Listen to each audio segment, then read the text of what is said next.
जय श्री राम। प्रणाम श्रोतागण। रामचरितमानस बालकांड चौपाई 320। वामदेव आदिक ऋषि पूजे मुदित महीष, दिए दिव्य आसन सभी सब सन लही आशीष।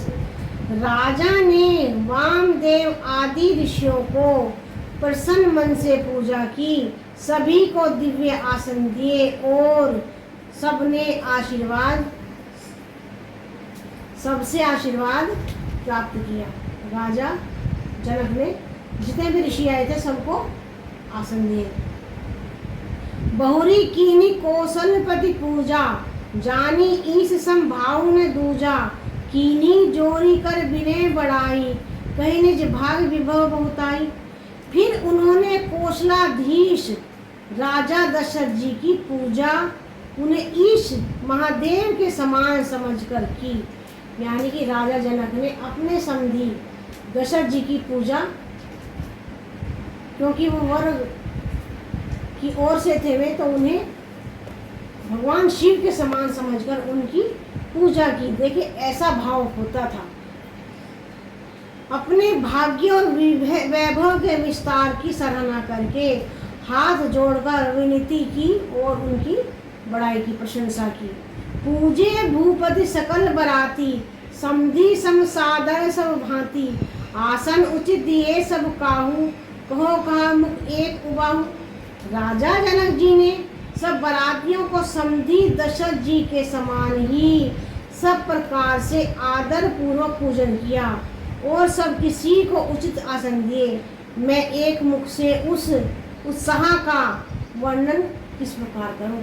देखिए तुलसीदास जी कहते हैं कि इतना उन्होंने उन्हें आदर सम्मान दिया जो वहाँ पर बराती थे कि उनका वर्णन मेरे मुख से नहीं हो सकता, इतना उनको सम्मान दिया गया। सकल बरात जन सन्मानी, दान मान विनती बरबानी। विधि हरिहरु दशपति राव, जे जानहि रघुवीर प्रभाव। राजा जनक ने दान मान सम्मान विनय और उत्तम वाणी से सारी बारात को सम्मान किया। ब्रह्मा विष्णु शिव दिवपाल और सूर्य जो श्री रघुनाथ जी का प्रभाव जानते हैं, कपट विप्र पर वेश बनाए, कौतुक देखी अति सचुपाए। पूजे जनक देव सम जाने, दिए सुहासन बिनु पहचाने।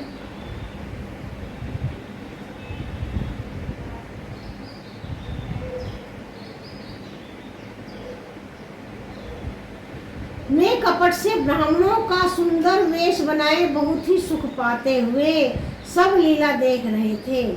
यानी वे सूर्य और दीपाल वो उनका विशेषता, उनकी प्रभाव जानते थे जनक जी की, इसलिए वे उनका और प्रभाव निकट से जानने के लिए ब्राह्मणों का वेश बनाकर वहाँ पर आए जनकपुरी में।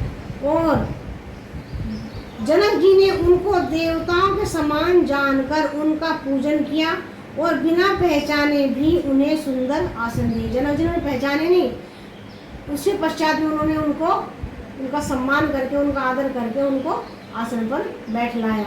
पहचान को के ध्यान जान सभई, अपान सुधी भोरी भई। आनंद कंद बिलो की दुनु उभय दिशि आनंदमयी। सुर लखे राम सुजान पूजे, मानसिक आसन दए। अवलोकी सील सुबह प्रभु को, विबुध मन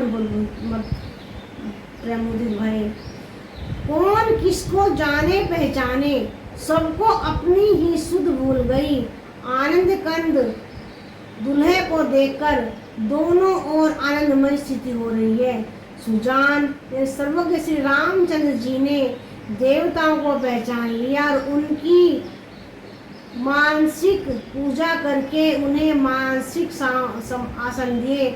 प्रभु का लीलशील स्वभाव देखकर देवगण मन में बहुत ही आनंदित हुए। यानी कि जब वहाँ पर सूर्य, द्विपाल, अनेक ऋषि, अनेक देवता ब्राह्मणों का रूप रखकर वहाँ पर आए, जनक जी तो उन्हें पहचान नहीं पाए, लेकिन भगवान राम ने उन्हें पहचान लिया और सभी देवतागण वहाँ पर जो भी उपस्थित थे सभी दूल्हे वर को यानी श्री रामचंद्र जी को देखकर इतने प्रफुल्लित आनंदित थे कि उनके मन में आनंद समाता ही नहीं था। उनका रूप देखकर इतना वैभव, इतनी सुंदरता। बोल सियावर रामचंद्र की जय। राम सिया राम जय जय राम। राम सिया राम जय जय राम। जय श्री राम, जय श्री राम। रामचरितमानस बाल कांड चौपाई 321। देखिए, जब दूल्हा बनकर रामचंद्र जी वहाँ पर बैठे जहाँ पर बारात ठहरी हुई है, सब उन्हें देखने के उत्सुक उतावले हैं, क्योंकि उनका रूप इतना सुंदर कि देखते देखते आंखें थक जाएं, किंतु मन नहीं भरता। सभी मन में प्रसन्न होकर उन्हें एकटक देखे जा रहे हैं। रामचंद्र मुख चंद्र छवि, लोचन चारु चकोर, परत पान सादर सकल, प्रेम प्रबोधन भोर। श्री रामचंद्र जी के मुख रूपी चंद्रमा की छवि को सभी के सुंदर नेत्र रूपी चकोर आनंद पूर्वक फल कर रहे हैं। प्रेम और आनंद कम नहीं है, अर्थात बहुत है, यानी सभी के नेत्र एक टकटकी लगाए श्री रामचंद्र जी के मुख को निहार रहे हैं। समाऊ बिलोकी वशिष्ठ बोलाए, सादर सदानंदो सुनी आए, बेगी कुमारे सब आनंद जाई, चले मुदित मनु आयसु पाई। समय देख कर वशिष्ठ जी ने शतानंद जी को आदर पूर्वक